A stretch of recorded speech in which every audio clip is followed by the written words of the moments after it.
And then a little bit later in the month, we went to visit Kerstin, who is a wildlife carer in the Southern Highlands. Her Facebook page is called Native Wildlife Rescue. Kerstin's one of a number of wildlife carers that we have in the Highlands. She looks after injured animals and unwell animals, and she takes sometimes the little bubs out of pouches from roadkill and cares for them, feeding them bottles and things, sometimes up to 5 times a day, until they're strong enough to eventually be reintroduced into the wild. What a woman, eh? She is amazing, and she works from dawn till dusk. And how hard she works. Like we were there, 3.5 hours or something like that. During that time, we went to the little wombat enclosure. Yeah, that was great. Got very hard bums, haven't they? They have, like koalas. Yeah. And she fed them with special formula milk, has to be the right temperature. And then we did the same with the baby kangaroos. Some were greys and some were wallaroos, the common wallaroo, which is a different kind of kangaroo, which we do have in the Highlands. But, yes, broader chest, does look different. Different shaped ears too. More muscular, rougher fur. And honestly, she was just working all the whole time. And it's hard, yucca. Yeah, that's right. I don't know how she does it 7 days a week. She has some volunteers to help her, but, it's her problem every single day. And she's on call day and night. That's right, yeah. So she had a few messages that she wanted us to pass on to listeners about help that she needs and advice that she would like Highlanders to hear. And one of the main messages is that she would really like to be put out of a job.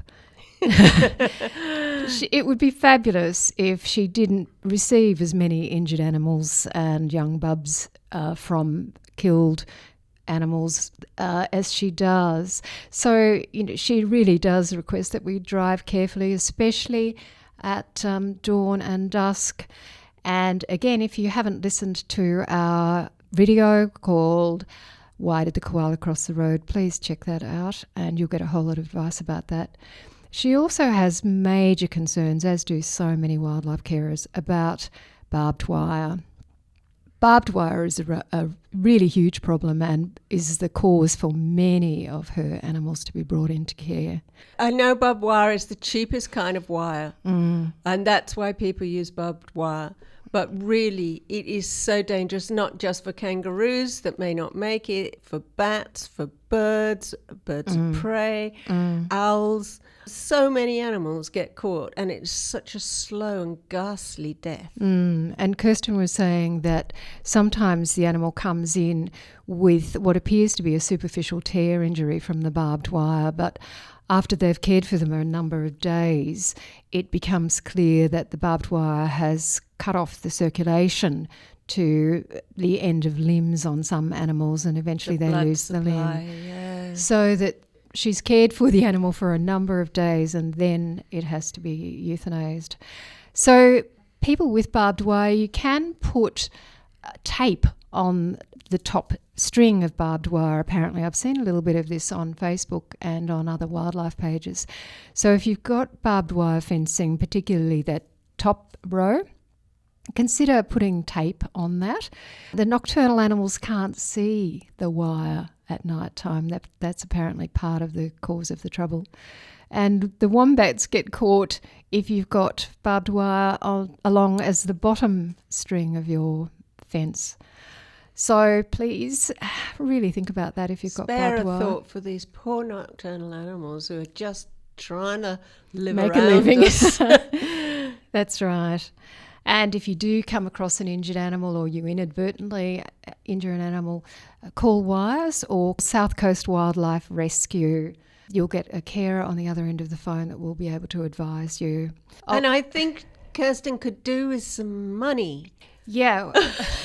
that precious little thing. I mean, she's she's doing this incredible work on the sniff of an oily rag, isn't she? And it's not cheap. Formula milk and foods and sheds have to be maintained. She says that washing alone, do you remember? Several loads a day. Several loads a day, and that's an electricity bill to pay. That's right. And, all these animals need towels and soft furnishings and what have you when they're little babies and they're in the pouches and, made pouches, So there's so much that she would like to do. She would like to have a medical facility there, wouldn't she? She's got a shed at the moment, but she'd love to have it all decked out. So if any of you are winning the pools this, have a lucky strike and you don't know what to do with that $1.5 million, Kerstin would love it. Yeah. So there's recently been put together a group called Southern Highlands Wildlife Support. And this group has come into existence to help Kerstin and other wildlife carers in the Highlands with all of the resources that they need. And they're working on getting some grant applications in and putting a whole lot of other things in place to help Kerstin and other carers like her.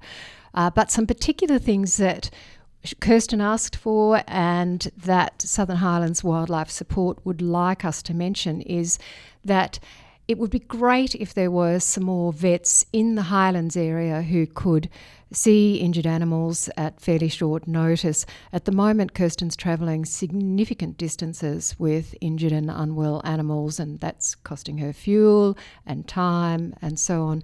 So if there's any local vets around who'd like to put their hand up to help with that, a certain amount, that would be great. She's also, or the group, Southern Highlands Wildlife Support and Kerstin, would like to be putting together a list of potential release sites. If you've got a decent patch of land, particularly if it is contiguous with bushland, national park or any of that sort of thing, then wildlife carers would really like to hear from you so that, they can do some soft releases of animals once they become well.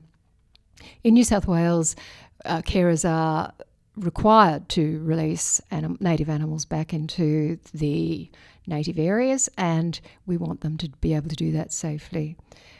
She also needs someone to do admin for her and various volunteers to help her with picking up animals, taking them to the vet, running around with them for checkups and those sort of things.